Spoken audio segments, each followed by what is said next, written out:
नमस्कार, मेरा नाम है नील और दृष्टि आईएएस के एडिटोरियल एनालिसिस में आपका स्वागत है। आज का संपादकीय टेमिंग डिफाइंड बग्स लिखा है अनु रघुनाथन साहिबा ने, जो कि देश की एक शीर्षस्थ वैज्ञानिक संस्था CSIR वहां पर वैज्ञानिक के रूप में कार्यरत हैं। इससे पहले कि हम संपादकीय पे आए, चर्चा करें, एंटी माइक्रोबियल रेजिस्टेंस की चर्चा करें, क्या होता है, कैसे होता है, हम जानेंगे। एक किस्सा याद आता है या एक किस्सों की श्रृंखला है, बल्कि आप हो सकता है बाद में कहें कि आपने कान घुमाकर, हाथ घुमाकर कान को पकड़ने की कोशिश की है, लेकिन ये एक मुहावरा है। इस मुहावरे में ये बात बुरी लग सकती है। दूसरे मुहावरे की भाषा में सोचें तो कई बार आपके पास किसी जगह पर पहुंचने का मौका हो और आपके पास एक रास्ता हो सीधे वहां तक जाने का, और एक रास्ता हो बहुत सारे खूबसूरत मोड़ों को देखते हुए वहां तक जाने का, तो कम से कम मैं निजी तौर पे वो लंबा रास्ता लेना पसंद करूंगा। ये रास्ता बहुत लंबा भी नहीं है किस्सों का। किस्सा क्या है, छोटी छोटी एनेक्डोट्स हैं। जब गांधी लंदन जाते हैं अपने लॉ की तैयारी करने, तो जो उनका क्रिटिसिज्म होता है, कुछ लोग इस बात पर उनका को क्रिटिसाइज करते हैं गांधी जी को, कि वो जाकर वहां पर मांसाहार बनाम शाकाहार के डिबेट में इतना कैसे मगरूर हो गए, कैसे इतना उसमें इंटरेस्टेड हो गए, जबकि वहां तो बात चल रही थी पूरी डार्विन की फिलॉसफी पूरे लंदन में, पूरी दुनिया में चर्चा का विषय बनी हुई थी। और उस एपिसेंटर में जाकर गांधी जी किन बातों के बारे में सोचने लग गए। हालांकि उनका समर्थन करने वाले लोग कहते हैं कि भाई, ये बताता है कि गांधी जी के लिए नैतिकता का प्रश्न सबसे ऊंचा प्रश्न था, बाकी विज्ञान, राजनीति सब कुछ उसके नीचे आते थे। बट ये बहस का विषय है, कभी और इस पर बात करेंगे। ये बात इसलिए निकली क्योंकि जिन डार्विन साहब की हमने बात की, गांधी जी के वहां पहुंचने से 4-5-6 वर्ष पहले डार्विन की मृत्यु होती है। डार्विन इंग्लैंड के प्रसिद्ध वैज्ञानिक, 1882 के आसपास जब उनकी मृत्यु होती है, तो उससे पहले कि 30 सालों में या करीब 2.5 दशकों तक उन्होंने पूरी दुनिया को और इंग्लैंड की जो वैज्ञानिक कम्युनिटी थी उसको हिला के रख दिया था। सदियों से चले आ रहे जो सिद्धांत थे कि हमारी दुनिया में जो दुनिया में रहने वाले लोग हैं, ऑर्गेनिजम्स हैं, उनका विकास कैसे हुआ, उसकी यात्रा को समझाने के लिए उन्होंने इवोल्यूशन का कंसेप्ट दिया था। इंटरेस्टिंग है कि इवोल्यूशन का कंसेप्ट 1859 में उन्होंने अपनी किताब में प्रकाशित किया, on the origin of species. और भी लंबा नाम है किताब का, पॉपुलरली उसको on the origin of species कहा जाता है, कि स्पीशीज का ओरिजिन कैसे हुआ। इंटरेस्टिंग बात यह है कि यह भी गांधी जी के जन्म से 10 साल पहले ये किताब लिखी गई थी। ऐसा मैंने अपने याद करने के लिए याद किया हुआ है। कोई महत्वपूर्ण बात तो नहीं है, मतलब इसका गांधी जी से कोई सीधा ताल्लुक नहीं है, याद करने के लिए मैंने इसको ऐसे याद किया हुआ था। बात क्या थी, डार्विन साहब क्या कह रहे थे कि भाई, जो ऑर्गेनिजम्स का डेवलपमेंट हुआ है धरती पर, जीवन का जो डेवलपमेंट हुआ है धरती पर, वो कई चरणों से गुजरा है। और उन चरणों में विकास कैसे तय हुआ उन ऑर्गेनिजम्स का, नेचुरल सिलेक्शन ने तय किया कि वो ऑर्गेनिजम्स कैसे विकास करेंगे। तो जिन ऑर्गेनिजम्स के पास बेटर कैपेसिटी थी, कैपेबिलिटी थी जीवन को बचा सकने की या जीवन को फैला सकने की, वो बचते गए। जो कमजोर थे वो नष्ट होते गए, जो बचते गए वो ज्यादा मजबूत थे, और वो धीरे धीरे अपनी मजबूती के बल पर पूरे धरती पर छा गए। तो ये एक प्रकार से मोटी मोटी परिभाषा थी जो डार्विन ने इवोल्यूशन की दी। हमने ये सारी बातें क्यों की? सारी बातें इसलिए की क्योंकि आमतौर पर जब इवोल्यूशन की बात सोची जाती है, तो हमारे मन में, हमारे मस्तिष्क में जो छवि उभरती है, वो उभरती है मानव के इवोल्यूशन की, कि अरे होमो ऑस्ट्रेलोपिथिकस, होमो हैबिलस, होमो इरेक्टस, फिर इन तमाम चक्रों से होते हुए निएंडरथल और होमो सेपियंस तक की प्रक्रिया, आधुनिक मानव तक के आने की प्रक्रिया हमारे जहन में उभरती है। हम भूल जाते हैं कि जीवन का जब हम नाम लें, तो वो केवल मनुष्यों के जीवन की बात नहीं हो रही है। ये समझ बहुत महत्वपूर्ण है। जब हम धरती पर जीवन की बात करते हैं, हम प्रकृति की बात करते हैं, तो उसमें मनुष्यों से इतर भी वो सारे ऑर्गेनिजम्स शामिल हैं जो धरती पर हैं, और उनमें माइक्रोब्स भी शामिल हैं, यूनिसेलुलर, एक सेल वाले ऑर्गेनिजम्स भी शामिल हैं। ये हमें ध्यान रखना चाहिए, भूलना नहीं चाहिए, क्योंकि जब जब हम भूलते हैं, एंटी माइक्रोबियल रेजिस्टेंस जैसी चीजें आती हैं जो हमें याद दिलाती हैं कि कोई महत्वपूर्ण सबक हम जानते हुए भी भूलने का नाटक कर रहे हैं। ये संपादकीय उसी बारे में है, एंटी माइक्रोबियल रेजिस्टेंस। परिभाषा समझ लीजिए क्या है, कि एंड जो माइक्रोब्स हैं, माइक्रोब्स में आपके वायरस भी आ सकते हैं, बैक्टीरिया भी आ सकते हैं, फंजाई भी आ सकते हैं, प्रोटोजोआ भी आ सकते हैं। यानी वो ऑर्गेनिज्म जो या तो यूनिसेलुलर है, एक सेल के बने हैं, या मल्टी सेलुलर हैं भी, बट फिर भी इतने छोटे हैं कि उनको नेकेड आइज से देखना संभव नहीं है। उनके जब तक कि वो या तो बहुत बड़ी कॉलोनी ना बना ले, उनको देखना संभव नहीं है, इसलिए उनको माइक्रोब कहा जाता है। एंटी माइक्रोबियल रेजिस्टेंस, तो हम जानते हैं कि माइक्रोब हमारे लिए कई तरह के काम करते हैं। दही हमारे घरों में जमती है, वो भी माइक्रोब के एक्शन का काम है। और जो हमें सर्दी, खांसी, जुकाम होता है ऐसे मौसम में, खास तौर पे जैसा आजकल उत्तर भारत में छाया हुआ है, तो इसके पीछे भी माइक्रोब्स को जिम्मेदार ठहराया जाता है, क्योंकि उन्होंने हमारे रेस्पिरेटरी ट्रैक्ट में, हमारी श्वास नली में इन्फेक्शन कॉज किया है। तो एक स्पेक्ट्रम है जिसमें माइक्रोब्स काम करते हैं, कुछ अच्छे काम भी करते हैं, कई बार नुकसान भी पहुंचाते हैं। तो जो नुकसान पहुंचाने वाले माइक्रोब्स हैं, यानी जो हमारी बीमारियों के लिए जिम्मेदार हैं, उसके लिए हम एंटी माइक्रोबियल ड्रग डेवलप करते रहे हैं। इसका भी एक अपना इतिहास रहा है। सबसे फेमस किस्सा इसके इतिहास का, यह किस्सा नहीं बात करेंगे, पेनिसिलिन हम जानते हैं। अलेक्जेंडर फ्लेमिंग साहब ने पेनिसिलिन की खोज की थी, और जो कि सबसे फेमस एंटीबायोटिक ड्रग के रूप में चर्चित हुई, पॉपुलर हुई। तो ये बात बताने के बाद अब आप ये समझिए, इसको इवोल्यूशन से जोड़िए। तो क्या हुआ, पेनिसिलिन के केस में भी पाया गया, बाद में कई ऐसी ड्रग्स के लिए पाया गया कि जिन ड्रग्स का प्रयोग हम माइक्रोब्स को मारने के लिए या उनको नियमित, मतलब उनकी संख्या कम करने के लिए कर रहे हैं, कुछ माइक्रोब्स उससे बच जाते हैं। और अगर वो उससे बच जाते हैं तो यानी उनके में वो क्षमता होती है कि वो उस ड्रग की उस डोज से बच गए, जितनी डोज दी गई उस डोज से बच गए।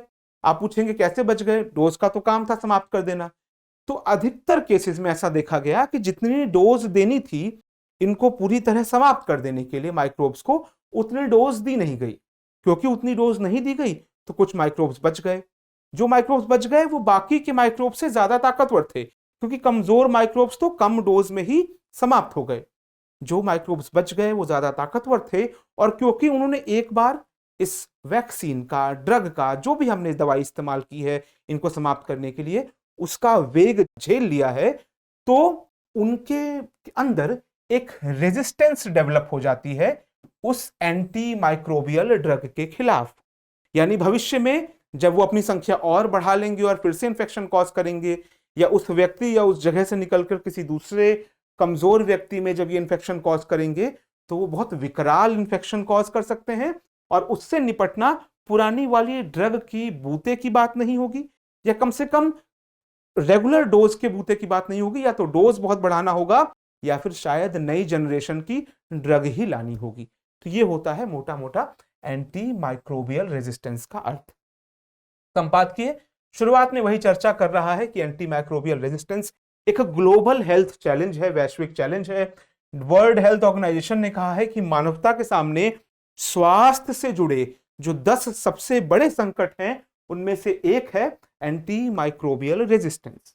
जिन बग्स की यहां पे चर्चा की गई है, कहा गया है ना कि हमें इनको टेम कर लेना है, जैसे सर्कस में शेर को टेम कर लिया जाता था, अब तो अलाउड नहीं है, वैसे ही इनको टेम करना है इन बग्स को। तो बग्स यानी कि यही माइक्रो ऑर्गेनिजम्स। तो ये माइक्रो ऑर्गेनिज्म हर जगह पाए जाते हैं, दही से लेकर बीमारियों तक में इनका एक रोल देखने को मिलता है। अब जब हम दवाइयां खाते हैं तो जो सबसे वल्नरेबल माइक्रोब्स हैं, जो कमजोर हैं रिलेटिवली, इनके पूरे इन्फेक्शन कैसे हुआ कि इन माइक्रोब्स ने इन्फेक्शन कॉज करने के लिए आपके रेस्पिरेटरी ट्रैक्ट या जिस भी अंग में आपको इन्फेक्शन हुआ है वहां पे अपनी पूरी कॉलोनी बसा ली। उस कॉलोनी पर जब दवाई का असर हुआ तो कमजोर माइक्रोब मर जाते हैं। लेकिन एएमआर कब होता है, या एंटी माइक्रोबियल रेजिस्टेंस कब डेवलप होती है, जब कुछ माइक्रोब्स बच जाते हैं और उनके ऊपर ये एंटी माइक्रोबियल दवाइयां काम करना बंद कर देती हैं।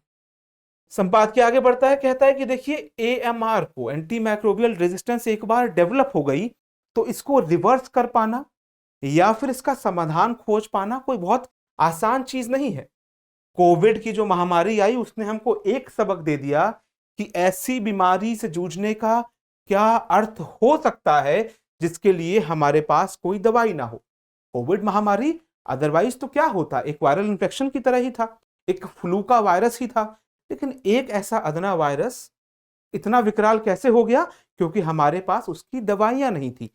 तो अनु रघुनाथन साहिबा कहती है कि देखिए, कोविड ने हमको ये याद दिला दिया है कि कोई भी बीमारी, भले ही वो कितनी छोटी सी हो, कितनी विनाशकारी हो सकती है, अगर आपके पास उसको ट्रीट करने के लिए कोई ड्रग नहीं है।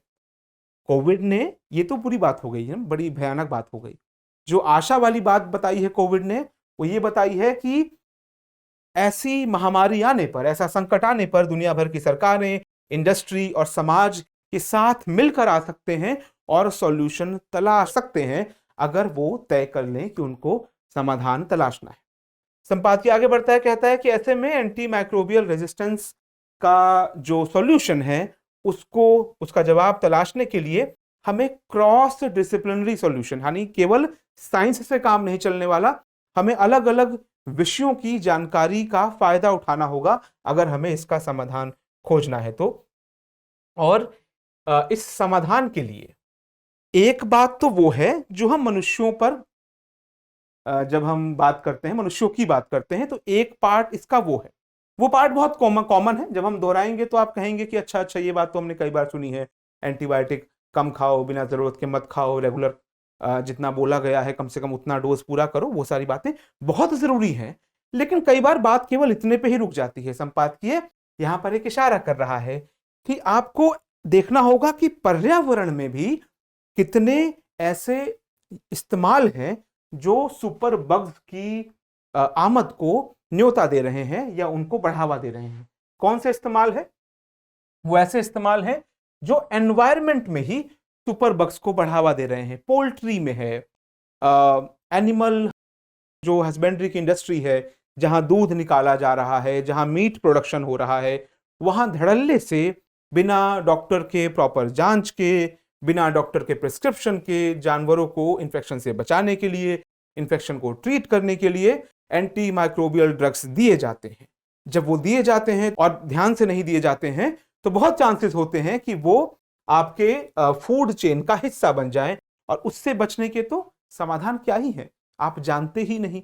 सैकड़ों हजारों लोग इसके शिकार बन सकते हैं बिना एक्टिवली ये काम किए हुए। तो इस बात की ओर ध्यान दिलाता है सबसे पहले ये संपादकीय। खैर, उसके बाद 4 ऐसे सॉल्यूशंस बताता है जिसके द्वारा एंटी माइक्रोबियल रेजिस्टेंस की समस्या को काबू में लाया जा सकता है या इससे निपटा जा सकता है। इन 4 समाधानों को आप याद रखिए। आप लोग अक्सर पूछते हैं कि हमें नोट्स बनाने हैं कि नहीं। देखिए, नोट्स बनाना केवल ये है कि आपको हर संपादकीय से 4-5 बिंदु याद रह जाने चाहिए। वो 5 बिंदु कई बार आपको समझ के भी याद रह जाते हैं। समझ के याद नहीं होते तो पूरा संपादकीय सुनने के बाद केवल 5-6 बिंदु नोट कीजिए, क्योंकि हफ्ते दर हफ्ते अगर आप हफ्ते में 5 दिन संपादकीय 5 विषयों को तैयार करते हैं, उन पर 5, 6, 10 बिंदु लिख सकते हैं और साल भर तैयारी करते हैं, तो आपके पास 200, 250, 300 टॉपिक्स तैयार हो जाते हैं। आपको कोशिश वही करनी है, दिन में 5-5, 6-6 टॉपिक्स एडिटोरियल्स के थ्रू तैयार करना ना तो संभव है और ना ही इतने अच्छी संख्या में रोज इतने संपादकीय आते हैं। तो कोशिश कीजिए कि 1 या बहुत हुआ तो 2 विषयों पर अपने 10-10 बिंदु या तो तैयार रखें। समझ में आ जा रहे हैं, बहुत अच्छी बात। समझ में नहीं आ रहे हैं, समझने की कोशिश कीजिए और फिर पेपर पर नोट कर लीजिए, इतना ही काम है। तो 4 बिंदु बताए गए हैं जिससे एंटी माइक्रोबियल रेजिस्टेंस को पकड़ में लाया जा सकता है। पहला बिंदु क्या है? प्रिवेंशन। सही बात है कि प्रिवेंशन ही पहला स्टेप होता है क्योर का। आप बीमारी को होने ही मत दीजिए। तो अब आप कहेंगे कि ये संभव कैसे है? बहुत सारी जगहों पे संभव है। कई सारी बीमारियां जिनके बाद दवाई खानी पड़ती है और उन दवाइयों से बाद में उन दवाइयों की डोज पूरी ना लेने से या गलत डोज लेने से एंटी माइक्रोबियल रेजिस्टेंस डेवलप होती है। कई सारी वो बीमारियां ही बचाई जा सकती हैं रोकथाम द्वारा। तो पहला सवाल है या पहला जो स्टेप है वो है प्रिवेंशन का। यही हमें कोशिश करनी है कि सैनिटेशन ड्राइव चलाई जाए, क्लीन वाटर सप्लाई हो और अस्पतालों में जो रेजीम हो वो ऐसा हो कि इन्फेक्शन अस्पतालों के कमरों से बाहर ना निकल पाए। इस तरह की चीजों द्वारा हम इंश्योर कर पाएंगे कि पहले स्टेप पर ही इन्फेक्शन हो ही नहीं रहा है। और दूसरी बात जो हमने की थी कि एनिमल इंडस्ट्री और एनवायरमेंटल सेक्टर, इनके बीच आमतौर पे बड़ा तू तू मैं वाला रवैया देखा जाता है, एक दूसरे को दुश्मन के तौर पर देखते हैं। बट इनके बीच कोऑर्डिनेशन बैठाने की जरूरत है इस मुद्दे पर भी कि एनवायरनमेंट में वहां से लीक ना हो ड्रग रेजिस्टेंट माइक्रो ऑर्गेनिजम्स। हमने देखा कि वो कैसे लीक हो सकते हैं, तो इसका प्रारूप भी तय करने की जरूरत है। दूसरा प्रिस्क्रिप्शन क्या है कि ऐसा रॉबस्ट सर्विलांस सिस्टम डेवलप करने की जरूरत है। बेसिकली जो संपादकीय लिखा गया है, जिनके द्वारा लिखा गया है, वो स्वयं एक प्रसिद्ध वैज्ञानिक हैं, शीर्षस्थ वैज्ञानिकों में से एक हैं। तो वो लेबोरेटरी या वैज्ञानिक तजुर्बे से ये बात कह रही हैं कि बहुत जरूरत इस बात की भी है कि कई बार सुपरबग डेवलप हो जाता है लेकिन कम्युनिटी तक ये संदेश नहीं पहुंचता है, वैज्ञानिक कम्युनिटी तक भी ये संदेश नहीं पहुंचता है कि किन्हीं अस्पतालों में, किन्हीं शोध संस्थानों में ये सुपरबग बहुत तेजी से फैल रहा है। आमतौर पर अगर जब आप ऐसी खबरें सुनते भी होंगे तो कुछ अस्पतालों का नाम आता है कि वहां पर ये बहुत ज्यादा फैला। उन अस्पतालों की गलती नहीं है, सीधे तौर पर गलती नहीं है, क्योंकि वो तो एक प्रक्रिया का हिस्सा है, ये डेवलप हो सकता है। डेवलप हो गया तो आपको क्या चेक करना है कि वो सर्विलांस सिस्टम हो जाए, अस्पताल को पता हो, अस्पताल में काम करने वाले सभी लोगों को पता चले और बाकी अस्पतालों तक भी ये बात पहुंचे, ताकि सब मिलकर उस सुपर बग से निपटने का, उस एंटी माइक्रोबियल रेजिस्टेंस वाले माइक्रोब से कैसे पार पाना है। क्या नई जनरेशन की एंटी माइक्रोबियल दवा लानी है, नई एंटीबायोटिक लानी है, डोज बढ़ानी है, इस पर साझा रूप से काम कर सके। तीसरा बात क्या है कि R&D में इन्वेस्टमेंट बढ़ा दीजिए, गवर्नमेंट और प्राइवेट फंडिंग की। आप कहेंगे बड़ा जेनरिक बात है, सब कहेंगे जेनरिक बात है। अब इसके ठोस पॉइंट में आइए। ऊपरी बात तो जेनरिक हो गई, आपका पॉइंट ठोस कब बनेगा?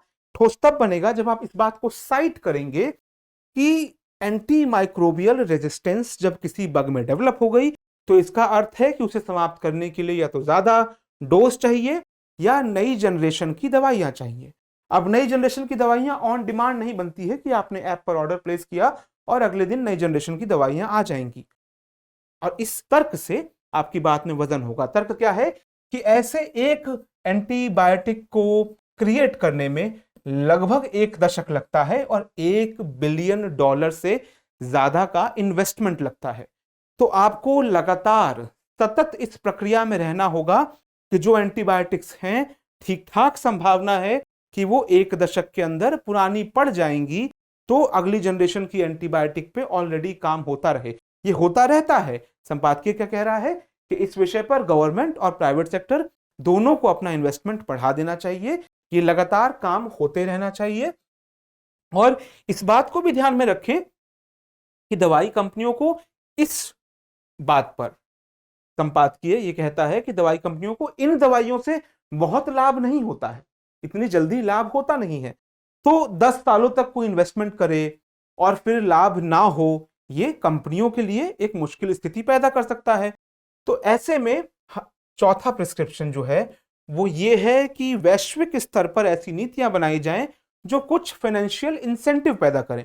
आप दवाइयों की कीमतें बहुत बढ़ा दें, वो भी फायदेमंद नहीं है, क्योंकि फिर आप ऐसे एंटी माइक्रोबियल रेजिस्टेंस वाले माइक्रोब से बच नहीं पाएंगे। बचने का तरीका एक ही है कि ये दवाइयां व्यापक स्तर पर मौजूद हों, लेकिन मौजूद हो नहीं सकती क्योंकि अगर कीमतें ज्यादा नहीं होंगी तो दवाई कंपनियों को मुनाफा नहीं होगा। तो चौथा प्रिस्क्रिप्शन यही है कि ऐसा फाइनेंशियल इंसेंटिव डेवलप हो वैश्विक स्तर पर अंतर्राष्ट्रीय संस्थाओं की मदद से, जहां पर ऐसी कंपनियां जो ऐसे नई जनरेशन वाली दवाएं लेकर आए, उनको प्रॉफिट के लिए कीमतों का मुंह ना ताकना पड़े, मे बी टैक्स इंसेंटिव की तरह, मे बी कुछ दूसरे बेनिफिट्स के रूप में उनको ऐसे फायदे मिल सकें अगर वो ऐसी दवाएं बनाने में सफल हैं जो कि एंटी माइक्रोबियल ड्रग का काम कर सकती हैं। तो ये 4 स्टेप बताए गए हैं इस संपादकीय में, जिसके द्वारा एंटी माइक्रोबियल रेजिस्टेंस की समस्या से निकला जा सकता है। अंत की ओर बढ़ते हुए संपादकीय कहता है कि देखिए, एंटी माइक्रोबियल रेजिस्टेंस की समस्या तब तक बहुत बड़ी नहीं लगती है जब तक कि किसी के साथ ये घट नहीं रही होती है। एक अर्थ में ये साइलेंट किलर है, लेकिन साथ में हमें यह भी समझना होगा कि भारत जैसे देशों में, और ये दुनिया भर के लिए भी सत्य हो सकता है, लेकिन खास तौर पर भारत जैसे देशों में, जब ऐसे छोटी छोटी बीमारियां भी बड़ा रूप ले लेती हैं एंटी माइक्रोबियल रेजिस्टेंट माइक्रोब्स की वजह से, हॉस्पिटल में स्टे बढ़ता है, खर्चे बढ़ते हैं। भारत जैसे देशों के लिए तो कहा भी जाता है कि every family is just 1 illness away from poverty. हर परिवार गरीबी से महज एक बीमारी भर दूर है। और फिर गरीब परिवारों की तो बात ही अलग है, उन पर जिस तरह का संकट आता है उस संकट की कल्पना भी नहीं की जा सकती।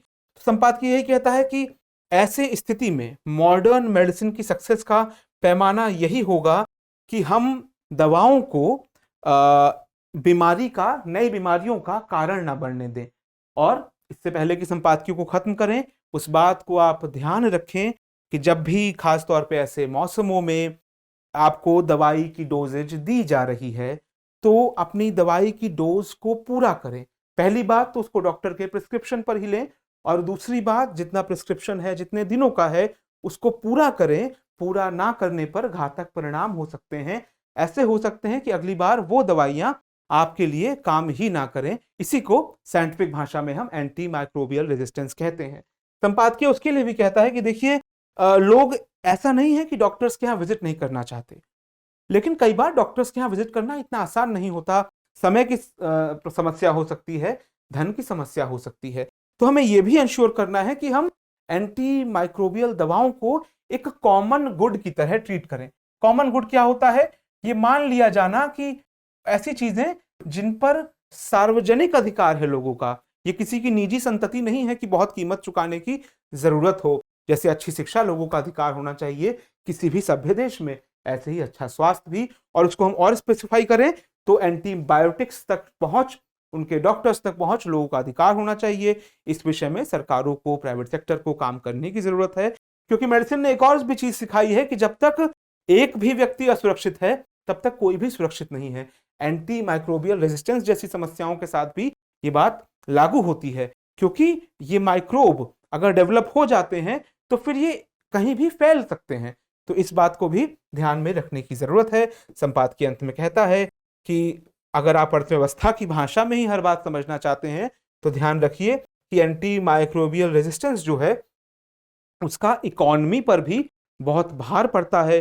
लोगों के हॉस्पिटल स्टेज लंबे होते हैं, दवाइयों का खर्चा बढ़ता है, वर्किंग आवर्स समाप्त होते हैं।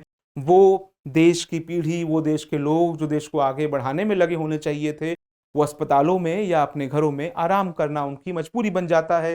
तो उसका इकोनॉमी पर भी असर पड़ता है। और ऐसे में जरूरत है कि वन हेल्थ, हेल्थ का एक हॉलिस्टिक, एक पूरे स्ट्रक्चर को एक साथ देखा जाए कि हेल्थ में ना सिर्फ दवाइयां और अच्छा पोषण जरूरी है, बल्कि दवाइयों की सही डोज, सही जनरेशन, ऐसी तमाम बातों को एक साथ पिरोकर वन हेल्थ पर्सपेक्टिव से इस समस्या को देखा जाए। तो ये था आज का संपादकीय। मिलते हैं एक नए संपादकीय के साथ कल। तब तक के लिए नमस्कार।